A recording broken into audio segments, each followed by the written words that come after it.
Hey, this podcast holds nothing sacred. This is Life, Tech, and Sundry. And what is Sundry? It's our experiences put in a melting pot to the internet. So join us on this wild ride called the LTS Podcast. Follow us at LT Sundry on Twitter, LTS.pod on Instagram, Life, Tech, and Sundry on YouTube, and all your favorite podcast distribution services. Stay frosty. Salutations.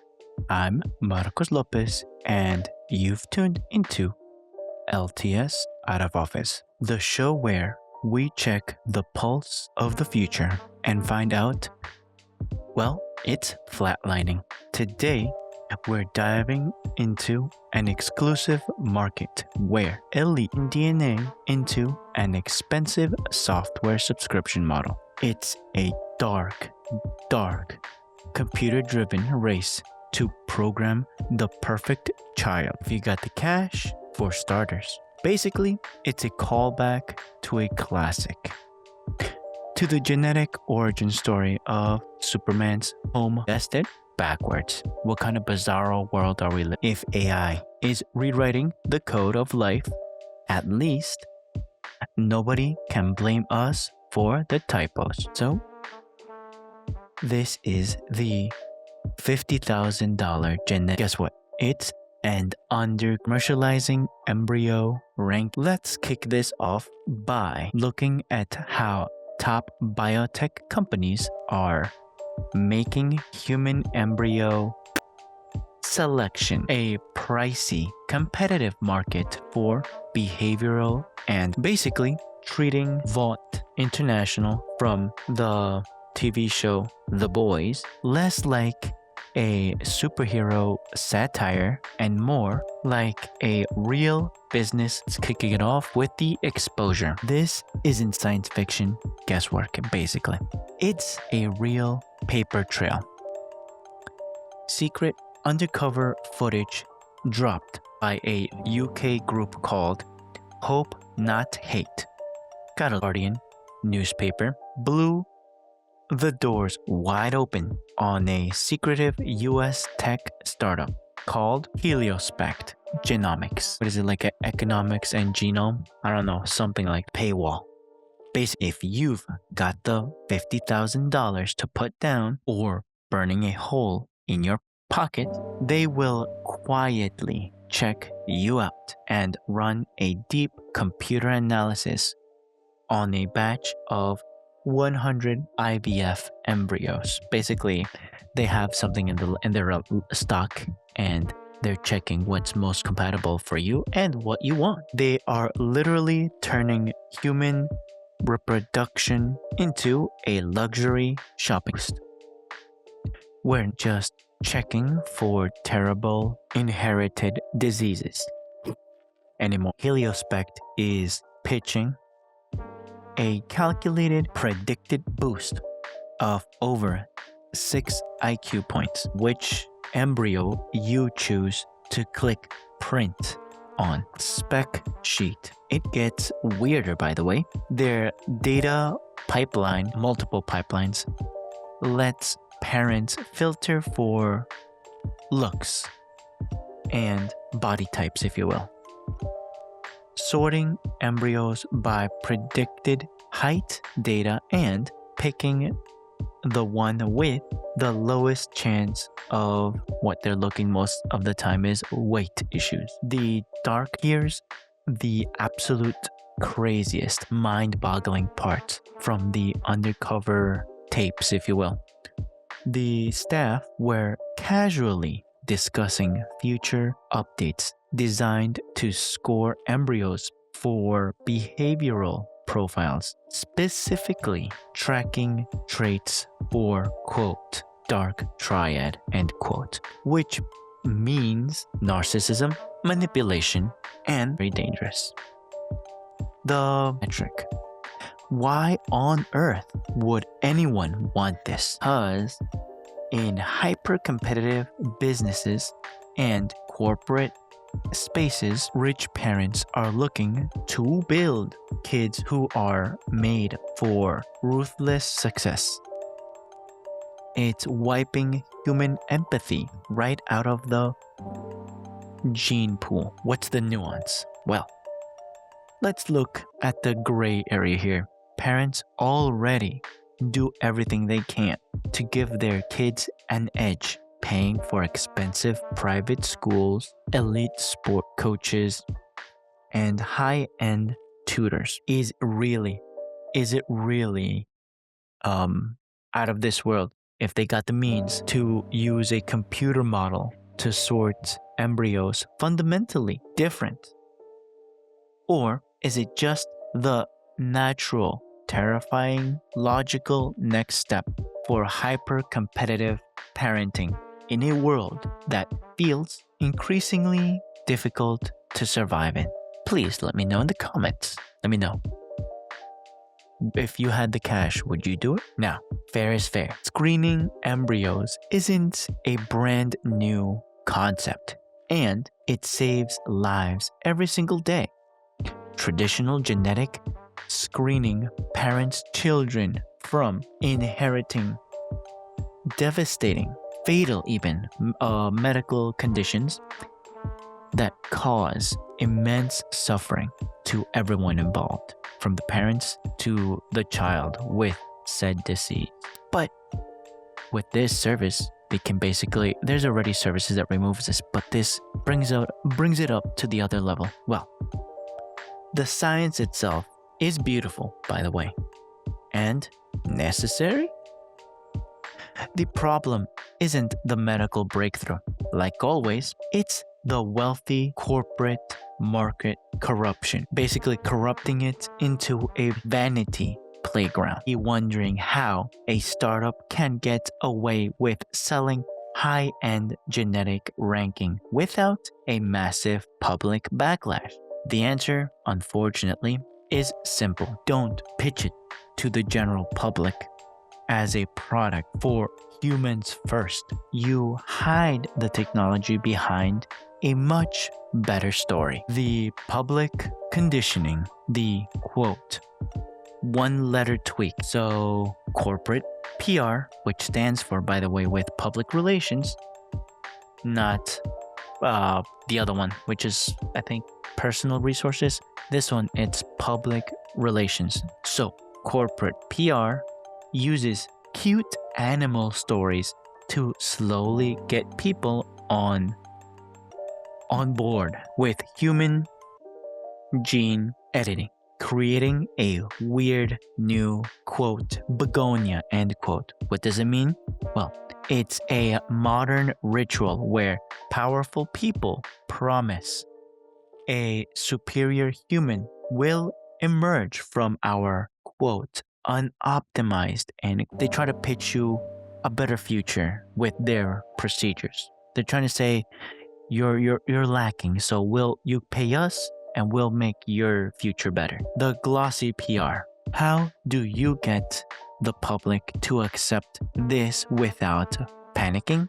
You wrap it in a beautiful science video. And look, this is the best example that came up for me because I am a big fan of their work, by the way. So absolutely no shade to them. Okay, tech journalist Cleo Abrams as my example here.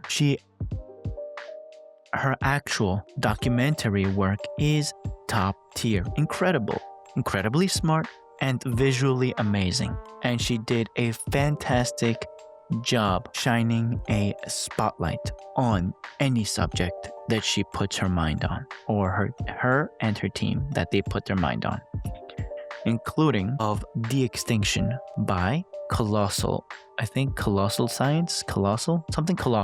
the one with the direwolves, basically trying to look at this from a big picture point of view. When she and so many other tech or any other kind of journalists all suddenly get the exact same hint to shine their particular spotlights on any specific niche, subject if you will, exact same time, come on, there is a very high probability that a massive high-end corporate public relations firm was pulling the strings behind the scene or many scenes to basically engineer that entire media wave. Just saying, okay? Allegedly. I have no receipts. Maybe there's an episode in the past, you can check it. The marsupial crisis. Take the feature on the endangered northern quail in Australia. These poor little marsupials are facing total extinction because they keep eating invasive, highly toxic cane toads. Nature didn't prepare them for this. And guess what? They're becoming extinct. So what happens? The quick fix. Scientists stepped in and realized that survival comes down to a single letter of genetic code. Basically a tweak that one letter in the lab and boom, instant total safety from the toad's venom. Logical trap. It sounds incredible, right? Save the animals, but it sets up a subtle, very subtle mental trap in our heads. If rewriting biological code is a moral duty to protect a species from a harsh environment, why shouldn't we do it for ourselves, the human race? Rebranding eugenics. Once you make people comfortable with the quote one letter tweak end quote for wildlife, companies can smoothly transition human genetic editing away from the dark history of, you guessed it, eugenics, and market it as preventative health insurance or a brain rescue. Basically, it's a trap door. And that's the krypton, but backwards, a trap door that I said earlier. We're letting high-end advertising hold our hands while we walk right into an engineered, computer-controlled baseline for the human race. Give you some nuance. The real trick here is how corporate messaging shifts the goalposts on what natural even means. If human activity caused an ecological crisis like introducing invasive toxic toads in the first place, then is altering animals' DNA to survive an unnatural world truly artificial? Or is it just humanity paying its evolutionary debt through a lab? Which one is it? It's a trap. I can't come up with an answer. Maybe you can. Let me know. Let's give credit where credit is due. The scientists working on these wildlife conservation projects genuinely love these animals and want to stop extinctions. If a single letter edit can stop an entire species from vanishing off the face of the earth forever, that is an incredible, awe-inspiring achievement that traditional conservation methods just can't match. Beautiful PR campaigns only work if you have the horsepower to actually deliver on the promise. What if it's just a rug pull? Well, there might be some companies that do that. Some of them do, some of them don't. I'm going to lean more on the ones that want to deliver the results that they're pitching or that you're paying for. Understand how this went from slow lab experiments to a high-speed digital assembly line. We have to look at the powerful computer engine making it all possible, and the massive real-world security fallout happening behind the scenes. Logical engine. In silico evolution. Now, to wrap up this episode up, we found out how AI breakthroughs are taking biology out of the labs and moving human evolution into digital simulators. We already have car driving or racing simulators.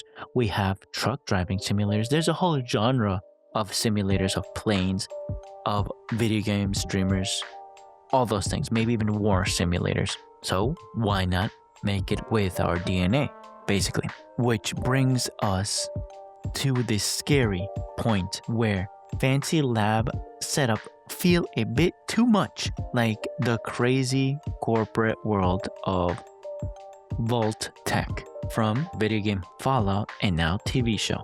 Just as an example, global data breach to train the computer models tracking these multi-gene traits. Startups like Heliospect, they rely heavily on the UK Biobank, the world's premier library of public genetic data. But this has just boiled over into a massive international scandal. The UK Biobank was forced to completely suspend platform data downloads globally after finding out that de-identified participant genetic data was leaked by malicious researchers, exposed and open code repositories, and actively listed for sale, by the way, on consumer sites like Alibaba. The AI blueprint. The engine behind this isn't backyard science. It's built on actual Nobel Prize winning technology. We are trading old school biological guesswork for predictable software engineering, mapping the dark. Look at Google's deep, try saying that 3 times. DeepMind's alpha genome model. I got it. It's actively mapping the 98% of our DNA that scientists used to just throw their hands up and call useless, quote, junk DNA, end quote. The AI can instantly predict if a tiny mutation is completely harmless or a ticking time bomb. Goodbye, wet labs. DeepMind's CEO, Sir Demis Hassabis, pointed out that biology has officially broken up with the slow, messy chemistry of traditional wet labs. Everything has shifted in silico, meaning digital simulated software optimization AI can test a cure against all 20,000 human proteins in minutes. The pressure cooker. Hassabis openly admits he wants to keep these models locked in strict, careful university labs to focus entirely on curing cancer. However, he also dropped a truth bomb. The industry is trapped in a ferocious, high-speed commercial race for money.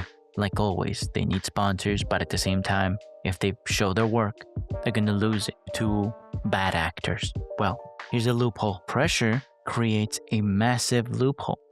The exact same AI system built to predict and cure complex heart failure can be easily copied, pasted, and repurposed by underground startups to rank and select vanity traits for the highest bidder. Give you some nuance. The real complication isn't the artificial intelligence itself. It's the nature of open source and shared scientific data. If you lock these powerful biological AI models away in maximum security corporate vaults to prevent bad actors from abusing them, you simultaneously stop independent, honest doctors around the world from using them to discover life-saving medicines. Now, at the end of the day, moving biology in silico into digital computer simulations is one of the greatest leaps forward in human history.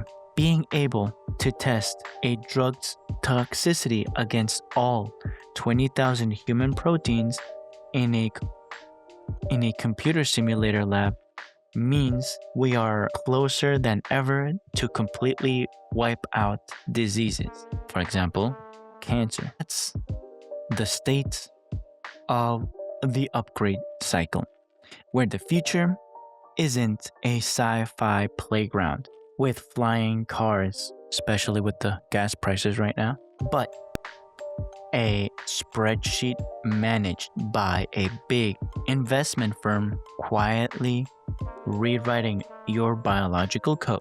If this deep dive gave you, dear listener, a healthy dose of existential dread, or made you think that there's hope, do me a solid. Hit the subscribe. Share this episode with someone who still thinks the future is going to be normal. And check out the Buy Me a Coffee link in the description. Just to be totally clear, this isn't a call out to all reporters or a knock on journalism. It's just how I analyze this metaphorical chessboard.